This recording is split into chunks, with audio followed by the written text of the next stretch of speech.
कहानी सागर में आप सभी का स्वागत है।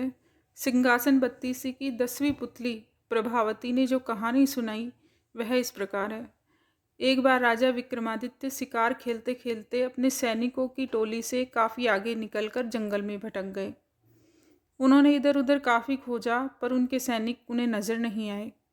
उसी समय उन्होंने देखा कि एक सुदर्शन युवक एक पेड़ पर चढ़ा और एक शाखा से उसने एक रस्सी बांधी। रस्सी में फंदा बना था। उस फंदे में अपना सर डालकर झूल गया। विक्रमादित्य समझ गए कि युवक आत्महत्या कर रहा है।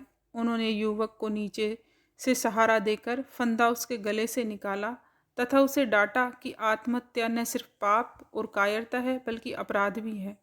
इस अपराध के लिए राजा होने के नाते वे उसे दंडित भी कर सकते हैं। युवक उनकी रोबीली आवाज़ तथा वेशभूषा से ही समझ गया कि वे राजा है, इसलिए भयभीत हो गया। राजा ने उसकी गर्दन सहलाते हुए कहा कि वह एक स्वस्थ और बलशाली युवक है, फिर जीवन से निराश क्यों हो गया। अपनी मेहनत के बल पर वह युवक आजीविका की तलाश कर सकता है। उस युवक ने उन्हें बताया कि उसकी निराशा का कारण जीविकोपार्जन नहीं है और वह विपन्नता से निराश नहीं होकर आत्महत्या का प्रयास नहीं कर रहा था। राजा ने जानना चाहा कि कौन सी ऐसी व्यवस्था है जो उसे आत्महत्या के लिए प्रेरित कर रही है। उसने जो बताया वह इस प्रकार है। उसने कहा कि वह कलिंग का रहने वाला है तथा उसका नाम वसु है।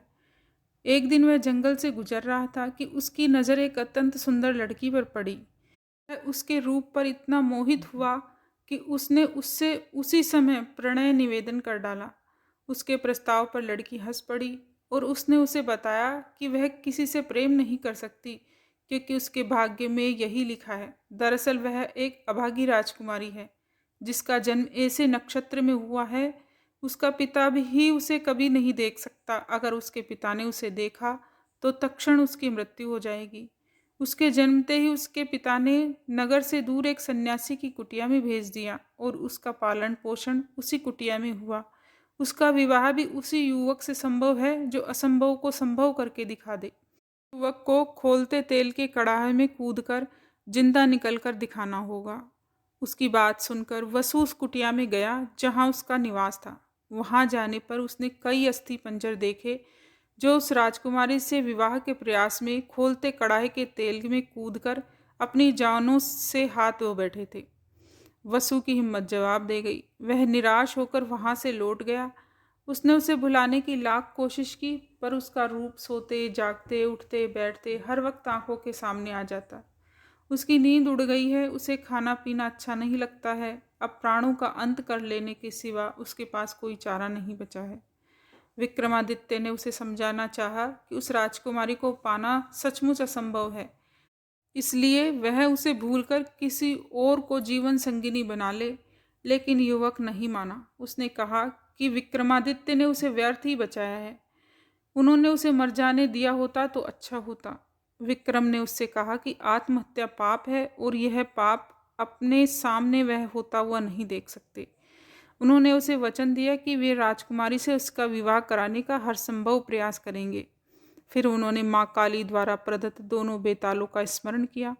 दोनों बेताल पलक झपकते ही उपस्थित हुए तथा कुछ ही देर में उन दोनों को लेकर उस कुटिया में आए जहाँ राजकुमारी रहती थी। वह बस कहने को कुटिया थी। राजकुमारी की सारी सुविधाओं का ख्याल रखा गया था। नौकर चाकर थे। राजकुमारी का मन लगाने के लिए सखी सहेलियां थीं। तपस्वी से मिलकर विक्रमादित्य ने वसु के लिए राजकुमारी का हाथ मांगा। तपस्वी ने राजा विक्रमादित्य का परिचय पाकर कहा कि अपने प्राण वह राजा को सरलता से अर्पित कर सकता है, पर राजकुमारी का हाथ उसी युवक को देगा जो खोलते तेल से सकुशल निकल जाएगा। तो अन्य किसी के लिए राजकुमारी का हाथ मांग सकता है या नहीं, इस पर तपस्वी ने कहा कि बस यह शर्त पूरी होनी चाहिए। वह अपने लिए हाथ मांग रहा है या किसी अन्य के लिए, यह बात मायने नहीं रखती है। उसने राजा को विश्वास दिलाने की कोशिश की कि इस राजकुमारी को कुंवारी ही रहना पड़ेगा। जब विक्रमादित्य ने उसे बताया कि वे खुद ही इस युवक के हेतु कड़ाह में कूदने को तैयार है, तो तपस्वी का मुंह विस्मय से खुला रह गया। वे बात कर ही रहे थे कि राजकुमारी अपनी सहेलियों के साथ आई। वह सचमुच अप्सराओं से भी ज़्यादा सुंदर थी। अगर युवकों ने खोलते कड़ाह में कूदकर प्राण गंवाए तो कोई गलत काम नहीं किया। विक्रमादित्य ने तपस्वी से कहकर कड़ाह भर तेल की व्यवस्था करवाई। जब तेल एकदम खोलने लगा तो माँ काली को स्मरण कर विक्रमादित्य तेल में कूद गए।